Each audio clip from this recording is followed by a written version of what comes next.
अस्सलाम वालेकुम मेरे प्यारे दोस्तों, क्या हाल है? खैरियत है? ठीक है। मैं चूँकि वकील हूँ और कल की एक परसों की ख़बर पढ़ रहा हूँ जो सेवन शरीफ में एक वाक़या हुआ है जज के हवाले से, तो उसमें मैं बड़ा हैरान हो रहा हूँ। मेरे हिसाब से ये पॉसिबल नहीं है जिस तरह के स्टोरी वो बयान की जा रही है। वो स्टोरी ये है कि एक लड़की है जो जिसने केस किया अदालत में, और वो उसको ऑप्शन थी कि उसने पेरेंट्स के साथ जाना है या खामंद के साथ जाना है। तो वो अपने वकील के साथ अदालत में पेश हुई। उसमें उसके पेरेंट्स भी थे और खामंद भी था।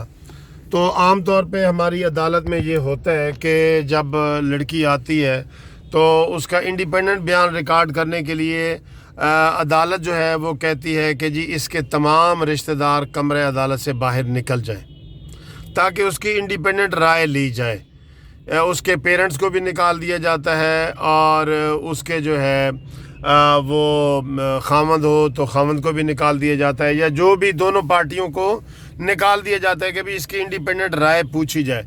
वरना ये होता है कई दफ़ा पेरेंट्स साथ खड़े होते हैं, रो रहे होते हैं, तो लड़की कहती है मैं पेरेंट के साथ जाना चाहती हूँ। इसी तरह खामंद का दबाव होता है कई दफ़ा।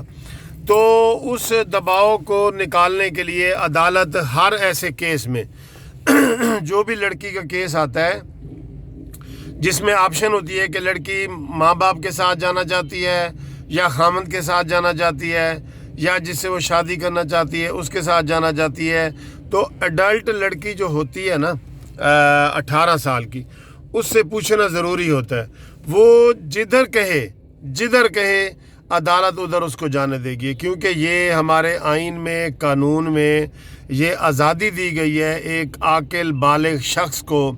आकिल बालिग शख्स, ये दो मैं लफ्ज़ इस्तेमाल कर रहा हूँ, उसकी अकल भी ठीक हो और वो बालिग भी हो, 18 साल का भी हो, मर्द हो या औरत हो, तो वो अपनी मर्ज़ी से जा सकता है कहीं, उसको पाबंद नहीं किया जा सकता। पाबंद करने का मकसद ये है कि उसकी आज़ादी छीनी जा रही है, ये हमारे आइन में लिखा हुआ है। तो अब सेवन शरीफ का जो जुडिशल मजिस्ट्रेट है, मजिस्ट्रेट ने लड़की का बयान पूछना था कि भाई लड़की वालिदैन के साथ जाना चाहती है या माँ शोहर के साथ, तो उसने सारे उनको निकाला। लेकिन ये कभी भी नहीं होता कि वकला को निकाल दिया जाए, ये पॉइंट टू बी नोटेड। कभी भी दोनों तरफ से वकील वहाँ पेश हुए, ये अदालत में आ रहा है, दोनों तरफ से पेश हुए, तो कभी भी ये नहीं होता कि वकीलों को निकाला जाए। वकीलों को जज नहीं निकाल सकता कानून के मुताबिक, ठीक है। और उसके फिर ये कहना कि जी सारे बाहर चले गए, फिर एक बात ये है कि वकीलों को नहीं निकाला जा सकता, तो वकीलों की मौजूदगी में तो लड़की से ज़्यादती नहीं ना हो सकती, एक बात। दूसरी बात ये होती है कि वहाँ पे जो जज होता है, मजिस्ट्रेट होता है, उसका रीडर मौजूद होता है, उसका जो है पीएन मौजूद होता है, उसका सारा स्टाफ मौजूद होता है नैब कासिद होता है, स्टाफ होता है, वो 5-6 बंदे होते हैं, वो मौजूद होते हैं। वो कभी भी अदालत में जो है ना वो गराज़े नहीं होता या उनको नहीं निकाला जा सकता। मजिस्ट्रेट या जज जाता है तो फिर वो अमला जाता है, वरना अमला उस वक़्त तक बैठा रहता है।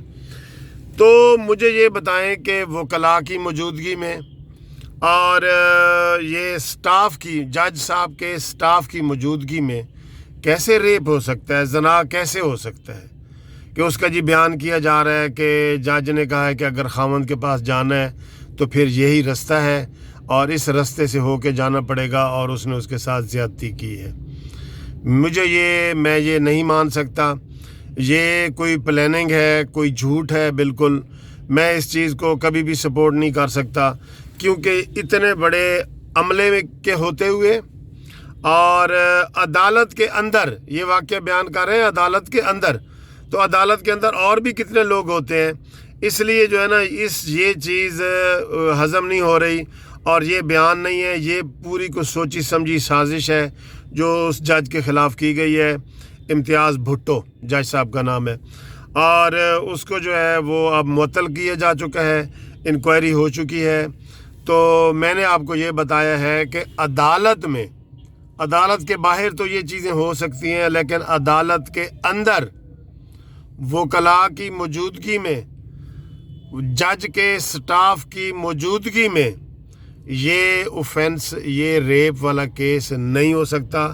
اس کو چھالا جا رہا ہے، اس کی تحقیقات ہونی چاہیے، اس کے پس پردہ کوئی اور اور اس کے جو ہے نا مقاصد ہیں جس کو سامنے آنا چاہیے۔ تو اس طرح جوڈیشری کو بدنام کرنا یہ مناسب نہیں ہے۔ میں سمجھتا ہوں کہ اس کو جو ہے نا ابھی جب تک تحقیقات نہیں ہوتی اس وقت تک میں یہ کہہ رہا ہوں کہ یہ ممکن نہیں ہے، یہ ممکن نہیں ہے۔ اب دیکھیں آگے اس کا کیا رزلٹ آتا ہے۔ Thank you very much for watching this video.